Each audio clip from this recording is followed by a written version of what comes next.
मला थोडंसं यात एक खरंच सांगावंसं वाटतं, कारण आहे ना, स्त्री म्हणून आपण आता हे जे जितू सर म्हणाले, की अत्याचार काही होत नव्हते, आधी पण होत होते ना, अजूनही होतात. आणि आत्ताही आपण बघतोच आहोत. जे तू म्हणालीस, की त्यांना एक ऑब्जेक्ट म्हणून बघणं का त्यांच्याबद्दल अशा पद्धतीने बोलणं. पण तू हे बघ, की समाजात आता असे पुरुष पण आहे माझ्यासमोरच बसलेले, की ज्यांना माहिती आहे स्त्री काय, आणि हे पण वाढलं आहे, अवेअरनेस पण वाढली. तर मला असं वाटतं ह्याची जास्तीत जास्त गरज आहे आणि ते होतंय, ते दिसतंय. आज एक फक्त आपण परवाचंच एक बघितलं होतं, त्याच्यात एक त्या स्टँडअप कॉमेडियनच्या सेटवर तो मुलगा बोलला आणि त्यानंतर जे काय झालं, तू नोटीस कर की बोलणारे त्या मुलाला वाईट हे पुरुषच होते आणि तेच समोर तेच येऊन सांगतायत की हे चुकीचं आहे. हे आता घडायला लागलंय, हा अवेअरनेस यायला लागला, तर ती खूप चांगली गोष्ट आहे. सो फक्त आता स्त्री सुरक्षित का वाटतंय का? आज आता आमच्या सेटवर जेव्हा एक प्रोड्युसर मॅम होत्या सेटवर, तर त्या प्रोड्युसर होत्या, पण त्यांना ते तेवढा मान सन्मान दिला यांनी आणि म्हणून त्या करू शकल्या ना.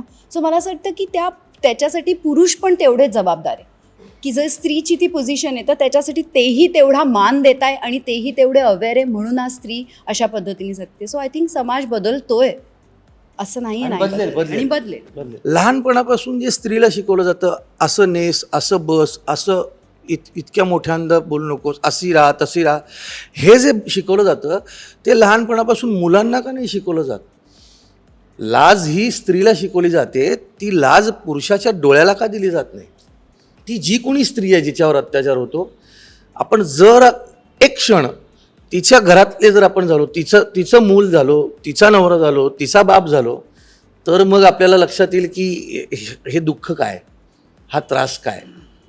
आणि समाजामध्ये माझी मुलगी, माझ्या घरातली माणसं एका सुरक्षित सोसायटीमध्ये इथे राहतात, कधी ना कधी तेही बाहेर पडणार आहेत, कधी ना कधी. तर हा सुशिक्षित सुसंस्कृत समाज घडवणं, आणि ज्यांना सुशिक्षितता नाही आहे, सुसंस्कृतता नाही आहे, स्त्रीविषयी डोळ्यात वेगळे विचार जरी आले, नजर जरी वाकडी झाली, तरी तिथल्या तिथे धडा शिकवणारे सुद्धा पुरुष आपल्या आजूबाजूला आहेत. अशा सामाजिक संस्था आहेत, त्यांना फक्त कायदा सुव्यवस्था याची जर जोड मिळाली तर त्यांचंही बळ वाढेल आणि मग कदाचित अशा घटना घडणार नाहीत असं आपण म्हणूया.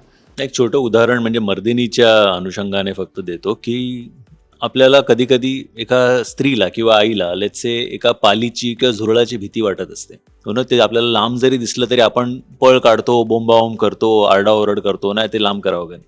पण तेच झुरळ किंवा ती पाल जेव्हा तुम्हाला तुमच्या लेकराच्या जवळ जाताना दिसतं, तेव्हा तुम्ही काय करता? तेव्हा तुमच्या हातात जे सापडेल ते घेऊन तुम्ही त्याला मारायचा प्रयत्न करता. मग तेव्हा ती शक्ती तुमच्यामध्ये कुठून येते? असते तुमच्यातच ना, तुम्हीच आहात. तुम्ही अजून कोणाला काय बोलवलं नाही, तुम्ही तिकडे आहात, तुम्ही केलंय. सो ही शक्ती तुमच्यामध्ये आहे, ही ओळखा. मराठी मनोरंजन सृष्टीमधील मालिका, चित्रपट, नाटक तसेच कलाकारांबद्दलच्या नवीन अपडेट्स जाणून घेण्यासाठी नक्की सबस्क्राईब करा इट्स मज्जा मराठी या आपल्या नवीन यूट्यूब चॅनलला.